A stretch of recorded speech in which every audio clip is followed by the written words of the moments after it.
Chapter 4 cubes and cube roots. What is cube? Cube क्या है? जैसे आपने पढ़ा है कि आइस क्यूब है, तो आइस क्यूब क्या होता है? एक सॉलिड फिगर है, 3 डायमेंशन होती है जिसकी लेंथ, ब्रीथ और हाइट दी होती है। अगर आपसे कोई कहता है कि क्यूब का वॉल्यूम क्या होगा, ठीक है, तो आप क्या करते हो? क्यूब क्या है जिसकी ऑल साइड्स आर इक्वल होती हैं, तो आप जैसे ऐसे करते हो कि वॉल्यूम ऑफ ए क्यूब, तो आप क्या करते हो? साइड क्यूब बोल देते हो, साइड क्यूब। ठीक है, तो यही क्यूब्स हमें निकालना है। तो जनरली क्यूब अगर मान लो सपोज़ कोई नेचुरल नंबर है 1 है, अगर मैं 1 का क्यूब कर दूं तो इट मीन्स क्या होता है कि 1 को आप 3 टाइम्स मल्टीप्लाई कर रहे हैं, तो उसका आंसर 1 हो जाएगा। अगर मैं कहती हूँ 2 क्यूब है, तो आप 2 को 3 टाइम्स मल्टीप्लाई करते हैं, ठीक है, तो इसका आंसर हो जाएगा 8 हो जाएगा। अगर आप कहते हो 3 क्यूब, ये क्यूब बोला जाता है। क्यूब का मतलब है कि इस नंबर को, ये जो 3 है, इस नंबर को आपको 3 टाइम्स मल्टीप्लाई करना है, तो ये क्या हो जाएगा? 3 × 3 × 3, ठीक है, ये हो जाएगा 27। ऐसे ही आप देखो 4 का करो, 4 क्यूब, तो आपने बोला 4 × 4 × 4, ये हो गया 64। तो इस तरीके से आप ना जाने कितने नंबर, इनफाइनाइट है, नेचुरल नंबर तो कई हैं। अगर आप n क्यूब कर देते हो तो उसका मतलब है कि n को आपने 3 टाइम्स मल्टीप्लाई किया, तो जो भी प्रोडक्ट आएगा वो यहाँ पे आएगा। ठीक है, अगर n कोई नंबर है उसका क्यूब निकालना है तो आप n को 3 टाइम्स मल्टीप्लाई कर देंगे और वो आ जाएगा। इट मीन्स क्यूब क्या होता है? देखो अब आप लिखोगे क्यूब, ठीक है, तो आप लिखोगे cube of A number is, क्या होता है क्यूब? क्या होता है? आप ये किसी भी नंबर का जब क्यूब करते हैं तो वो प्रोडक्ट है, ठीक है, तो आप लिखोगे is the product of, is the product of number, क्या होता है? अ नंबर, ये दा भी आएगा, दा आएगा। Cube of A number is the product of the number, ठीक है, बाय इटसेल्फ। कितने टाइम्स? आपने स्क्वायर में पढ़ा था, आप जब स्क्वायर निकाल रहे थे तो 2 टाइम्स कर रहे थे, तो आप क्या लिखोगे? ये क्यूब है तो आप लिखोगे cube of A number is the product of the number by itself 3 times. यानी किसी भी नंबर का आपको क्यूब निकालना है तो उस नंबर को आप 3 टाइम्स मल्टीप्लाई कर देंगे तो वो उसका प्रोडक्ट निकल के आ जाएगा। ठीक है, ये देखो नेचुरल नंबर है। अगर मैं किसी भी नंबर का क्यूब करती हूँ तो मेरा आंसर क्या आता है? वो क्या निकल के आता है? ये परफेक्ट क्यूब। ठीक है, इसे आप परफेक्ट क्यूब बोलिए या फिर क्यूब नंबर्स बोलिए। तो हम क्या कह सकते हैं कि क्यूब, ठीक है, ऑफ नेचुरल नंबर, किसी भी नेचुरल नंबर का जब आप क्यूब करेंगे, ये क्यूब्स ऑफ नेचुरल नंबर्स, ठीक है, आर कॉल्ड, क्या कहलाता है वो? Perfect cube. या तो वो परफेक्ट क्यूब्स होंगे या फिर क्यूब नंबर, क्या बोलते हैं आप उनको? Cube number. ठीक है, तो आई बात समझ में? किसी भी नंबर का क्यूब क्या होता है? ऐसा प्रोडक्ट है जब हम उस नंबर को 3 टाइम्स मल्टीप्लाई कर देते हैं उसी नंबर से, तो वो क्या निकल आता है? क्यूब निकल आता है। तो नेचुरल नंबर के क्यूब्स जब भी आप निकालोगे तो वो हमेशा परफेक्ट क्यूब्स या फिर क्यूब नंबर कहलाते हैं। ठीक है, एक बात ध्यान देने योग्य है कि जितने भी नेचुरल नंबर, ये कोई रीज़न नहीं है कि ऑल नेचुरल नंबर्स आर, क्या बोलोगे कि वो परफेक्ट क्यूब नहीं होते। सारे नेचुरल नंबर क्या होते हैं? हमेशा परफेक्ट क्यूब नहीं होंगे। कुछ ही नेचुरल नंबर हैं जो परफेक्ट क्यूब्स होंगे। तो आप इसका दूसरा पॉइंट्स क्या बोल देंगे? All natural numbers are not perfect cubes. ठीक है, तो देखो जितने भी नेचुरल नंबर हैं, ज़रूरी नहीं है सारे परफेक्ट क्यूब हो। क्या ट्यूब जो टू जो है परफेक्ट क्यूब से नहीं है। टू के जब हम फैक्टर करेंगे तो कितने में आने चाहिए, 3 टाइम्स। 3 के बनाने ट्रिपलेट बोलते हैं उसे। जैसे आपने स्क्वायर में करा था, पेयर बनाए थे, ऐसे ही आपने इसको क्या करना है, ट्रिपलेट। ठीक है, तो आप इसको क्या करेंगे, ट्रिपलेट बनाएंगे। तो जितने भी नेचुरल नंबर हैं, सारे नेचुरल नंबर आपके परफेक्ट क्यूब नहीं होते हैं। देखो जैसे फॉर एग्जांपल ये परफेक्ट क्यूब नहीं है टू। अब देखो जैसे फॉर एग्जांपल 64। ठीक है, मैं 64 के क्या करूँगी, प्राइम फैक्टराइजेशन से इसके फैक्टर निकालूंगी। इवन नंबर है, इवन नंबर को 2 से डिवाइड करिएगा तो 2 3 जा, ठीक है, देन 2 2 जा, अगेन 2 से होगा, देन 16, अगेन 2 से 8, अगेन 2 से 4, अगेन 2 से 2, अगेन 2 से 1। कितने 2 आ गए आपके, 1 2 3 4 5 6। ठीक है, तो आप क्या करोगे, 64 के आपने प्राइम फैक्टर निकाले हैं तो आप इसको 3 टाइम्स करिए। ठीक है, 4 5 देन 6, कितना हो गया, 6 हो गया। अब आप क्या करेंगे, इसके आप इसको ट्रिपलेट की फॉर्म में लिखेंगे। ठीक है, क्या करोगे आप, देखो 3 3 के, ये इसे बोलते हैं ट्रिपलेट। कोई भी नंबर आपका क्या है, लेफ्ट नहीं हो रहा है जिसकी हम ट्रिपलेट ना कर पाए हों, ये 3 3 के आपके ट्रिपलेट बन गए हैं। ठीक है, तो आप इसको क्या बोलोगे, इट मीन्स 64 सिंस, क्या बोला आपने इसको, ये हमने जब इसको एक्सप्रेस करा है, देखो क्या बोला, 64 कैन बी एक्सप्रेस्ड, ठीक है, as the product of triplet.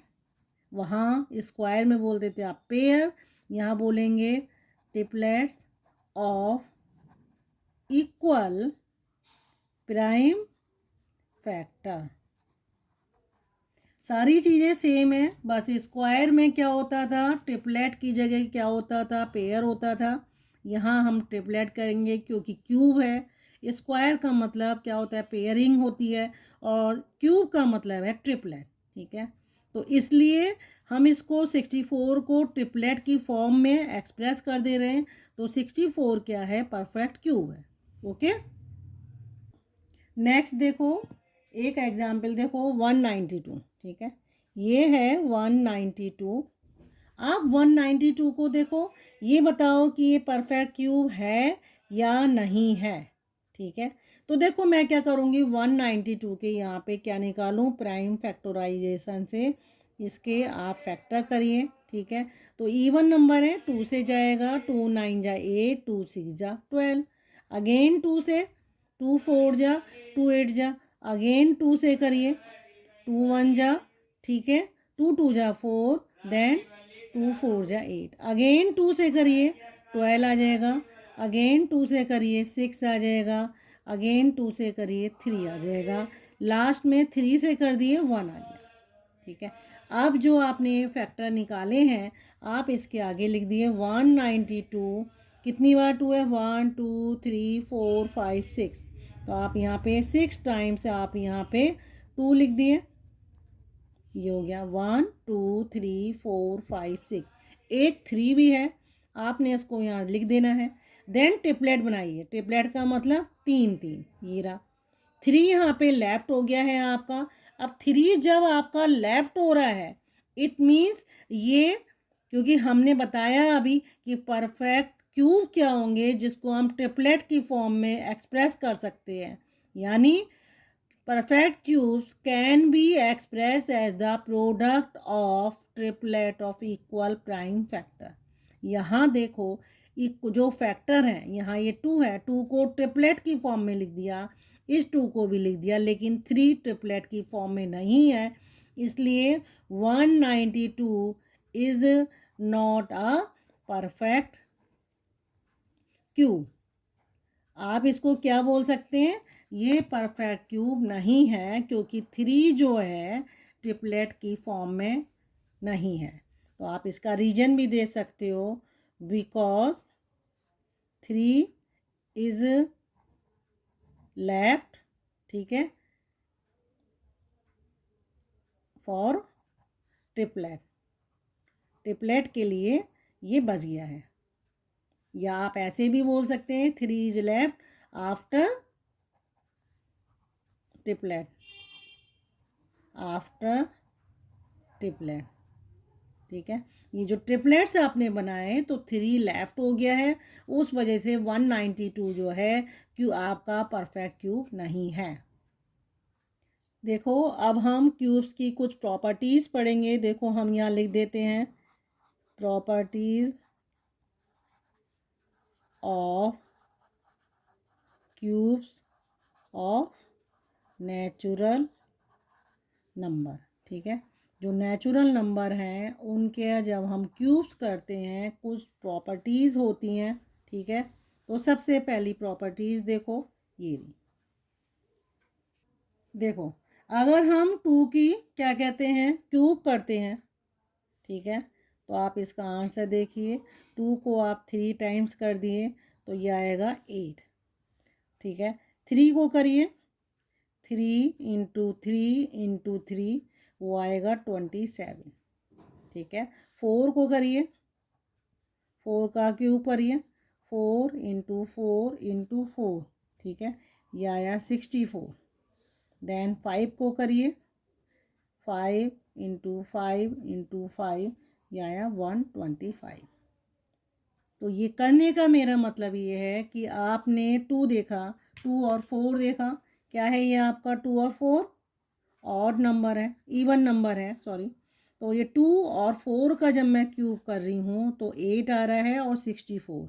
It means अगर मैं इवन नंबर का क्यूब कर रही हूँ तो आंसर मेरा इवन ही आ रहा है। यहाँ 3 और 5 के हैं आपके ऑड नंबर हैं, और जब आप इनका क्यूब करते हैं तो आंसर जो आ रहा है 27 और 125 ये क्या है ऑड है। इट मीन्स आप कह सकते हो कि अगर आप क्या कह सकते हो कि क्यूब ऑफ, ठीक है, क्या बोलोगे आप, cube of even natural number, ठीक है, या cubes of odd numbers are odd and cubes of even number are even। तो ये इसकी फर्स्ट प्रॉपर्टी है।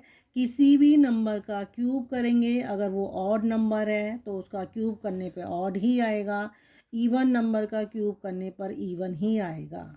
आई बात समझ में। अब देखो इसकी प्रॉपर्टी नंबर 2, ठीक है। अब हम सेकेंड प्रॉपर्टी पे इसकी आ जाते हैं। तो देखो अगर कोई नंबर है उसके यूनिट प्लेस पर, ठीक है, तो आप बोलोगे इफ ए नंबर है, कोई ऐसा नंबर जिसके उस पर देखो 1 4 5 6 और 9, ये कोई सी भी डिजिट जो है आपकी 1 4 5 6 और 9 क्या होगी अगर उसकी यूनिट प्लेस पे है, इन द यूनिट प्लेस। अगर वो यूनिट प्लेस पे है या फिर आप इसको लास्ट डिजिट बोल सकते हैं, अगर किसी भी नंबर की लास्ट डिजिट 1 4 5 6 और 9 है, ठीक है, तो जब आप उसका देन इट्स क्यूब हैज़, क्या बोलोगे इसको, इस क्यूब हैज़, या आप ऐसे बोलोगे has same digit in unit place, ठीक है, रिस्पेक्टिवली। आप ऐसे भी बोल सकते हैं या फिर थोड़ा सा इसको आप बदल दीजिए, मैंने यहाँ ऐसा लिख दिया है। या फिर आप क्या बोल सकते हैं इसको, आप ऐसे भी बोल सकते हैं इस क्यूब्स है same digits in unit place respectively. या फिर आप क्या कर सकते हैं और इट्स क्यूब्स एंड क्या बोलोगे आप, इस क्यूब्स एंड विद, ठीक है, same digit, with same digit, ठीक है, दैट इज 1, 4, 5, 6 और 9, ठीक है। तो आप देखो इस चीज़ को ध्यान देना, कोई सा भी नंबर आप ले लो। देखो अगर मैं कहती हूँ आपसे कि ऐसा नंबर जिसके यूनिट प्लेस पर, ठीक है, ये तो मैंने आपको 1 क्यूब 2 क्यूब बताए हैं। अगर कोई 2 नंबर का ले लेते हो, देखो 11 ले लेते हैं हम, ठीक है। 11 के यूनिट प्लेस पर कौन सी डिजिट्स है, ये रही 1। अगर मैं इसका क्यूब कर दूँ, ठीक है, इट मीन्स 11 को 3 टाइम्स आपको मल्टीप्लाई करना है। और जब आप 11 का क्यूब करेंगे तो आपका आंसर आएगा 1331। तो 1 है लास्ट में, तो इसमें भी 1 आएगा, ठीक है। अगर देखो आप 14 कर दो, 14 का क्यूब, तो आप 14 इंटू 14 इंटू 14 करोगे, तो जब आप इसको मल्टीप्लाई करोगे, ठीक है, 3 बार, तो आपका आंसर आएगा 2744।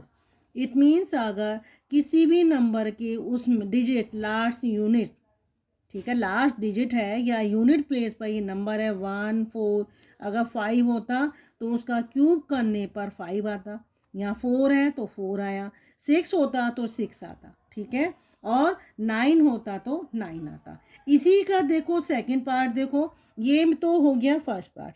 अगर किसी भी नंबर के यूनिट प्लेस पर ये नंबर आ रहे हैं तो उसमें क्यूब करने पर यही नंबर आएंगे। 1 है तो 1 आएगा, 4 है तो 4 आएगा, 5 है तो 5, 6 है तो 6 आएगा। अब देखो इसी का सेकंड पॉइंट देखो, ठीक है, आप ऐसे करके इसको बोल सकते हैं। देखो कैसे करोगे, a number has 2 in unit place, ठीक है, आप क्या बोलोगे, if a number has 2 in the unit place, कहाँ पे है, अगर यूनिट प्लेस पर 2 है तो उसका क्यूब का एंड क्या किससे होगा, क्यूब का एंड, देन क्यूब एंड, इसके जो क्यूब्स का एंड होगा, क्यूब्स एंड विद 8। अब देखो थोड़ा सा ध्यान रखना, ये मेरे पास देखो मैं ऐसे इसको थोड़ा सा याद करवाने के लिए कोशिश करती हूँ। आप इन नंबर्स को आप याद रखिएगा, 1 4 5 6 और 9। अगर इन नंबर्स का हम यूनिट प्लेस पर ये नंबर है और उनका क्यूब करते हैं तो यूनिट प्लेस पर यही नंबर आएगा। अगर 2 है तो 2 से आप 8 कर दिए, आप ऐसे याद करिए। अगर यूनिट प्लेस पर 2 है तो उसका क्यूब करने पर क्या आएगा, 8 आएगा, ठीक है, क्या आएगा, 8 आएगा। और अगर यूनिट प्लेस पर किसी भी नंबर के उस पर 8 है तो क्यूब करने पर, ये मैं क्यूब बता रही हूँ, ये क्यूब जो प्रोडक्ट्स आते हैं वो है, ठीक है, ये प्रोडक्ट, ठीक है। तो यहाँ पे क्या आएगा, 2 आएगा। अगर नंबर पे यूनिट प्लेस पर 8 है तो 2 आएगा। जस्ट आप इसका उल्टा कर दीजिएगा, 2 के साथ 8 होगा, 8 है किसी नंबर के यूनिट प्लेस पर तो उसका क्यूब करने पर 2 आएगा। ऐसे ही देखो 3 के साथ कर लो, 3 के साथ आता है 7 और 7 अगर है तो वो आ जाता है 2, ये 3 आएगा। जस्ट अपोजिट है, 2 के साथ 8 चलता है, 3 के साथ 7 चलता है, ठीक है। और 0 के साथ 0 ही आएगा, ये याद रखिएगा, ठीक है। तो अगर किसी नंबर के यूनिट प्लेस पर 2 है तो 8 हो जाएगा, 8 है तो 2 हो जाएगा, 3 है तो 7 हो जाएगा और 7 है तो 3। ये जो नंबर है ये 3 के साथ 7 का कॉम्बिनेशन होता है, तो बच्चों को याद करने के लिए थोड़ा आसानी होती है। 3 के साथ 7 का कॉम्बिनेशन बनाइए और 2 के साथ 8 का, ठीक है, और 0 के साथ 0 ही आएगा। बाकी जो नंबर बच रहे हैं 1 से लेके 10 तक, और इन दोनों के अलावा ये 2 और 8, 3 और 7, इनके अलावा जो नंबर बचे वो हमने पहले भी देखा, 1 4 5 6 और 9, ये नंबर अगर यूनिट प्लेस पे हैं और इनका क्यूब करने पर यही नंबर आएंगे। अब देखो अगर कोई नेगेटिव नंबर है, नेगेटिव नंबर ऑब्वियसली इंटीजर होते हैं भाई, पॉजिटिव नेगेटिव इंटीजर होते हैं। अगर मेरे पास देखो कोई नेगेटिव आपका इंटीजर है, ठीक है, तो देखो आप ये देखो इसको, ये रहा। अगर आपके पास क्या है, कोई नेगेटिव इंटीजर है, -5 है, ठीक है, तो आप इसका क्या करोगे, इसका क्यूब जब निकालोगे, ठीक है, तो आप ध्यान देना ये नेगेटिव ही आएगा। अगर नेगेटिव इंटीजर है उसका क्यूब करेंगे तो नेगेटिव ही आएगा, -125 हो जाएगा। यानी कि अगर मैं 2 का क्यूब कर रही हूँ तो वो 8 होगा, ठीक है, और -2 का क्यूब कर रही हूँ तो -8 होगा। यानी 4 का क्यूब कर रहे हो आप तो 64 होगा, -4 का क्यूब करते हो तो -64। इट मीन्स आप बोल सकते हो कि cube of A negative integer, क्या बोला, नेगेटिव इंटीजर इज ऑलवेज, ठीक है, क्या होता है, नेगेटिव, नेगेटिव का नेगेटिव ही आएगा, ठीक है। अगली चीज़ देखो, अगर मेरे पास देखो ये कोई एक राशनल नंबर है, राशनल नंबर क्या होते हैं, जिनको मैं P/Q की फॉर्म में लिखती हूँ, ठीक है, लेकिन जहाँ पे मेरा Q जो है 0 नहीं होगा। ये P और Q क्या है, क्या है, यहाँ पे इंटीजर हैं, ये नेगेटिव भी हो सकते हैं, पॉजिटिव भी हो सकते हैं, लेकिन 0 नहीं होना चाहिए, ठीक है, तो ये क्या है, राशनल नंबर है, राशनल नंबर। आपने पढ़ा कि अगर नेगेटिव इंटीजर है उसका क्यूब करते हो तो नेगेटिव आएगा, ठीक है। राशनल नंबर पे आ जाइए। अगर राशनल नंबर का आप क्यूब करते हैं, देखो अगर मैं 2/3 इसका क्यूब करूं तो क्या आएगा मेरा, 2 का क्यूब और 3 का क्यूब, इसको ऐसे भी लिख देते हैं, तो इसका आंसर आएगा 8/27। यानी राशनल नंबर का क्यूब क्या होगा, राशनल नंबर ही होगा, ठीक है, क्या होगा, राशनल नंबर ही होगा। तो आप बोल सकते हैं cube of A rational number is rational number, क्या बोल सकते हैं, वो राशनल नंबर ही होगा। नेगेटिव इंटीजर है तो नेगेटिव का क्यूब क्या होगा, आपका नेगेटिव ही आएगा, ठीक है। और अगर आप राशनल नंबर का क्यूब निकाल रहे हैं तो वो आपका क्या हो जाएगा, राशनल नंबर ही आएगा। ओके व्यूअर्स, तो हम नेक्स्ट वीडियो में हम एक्सरसाइज इसकी 4.1 शुरू करेंगे।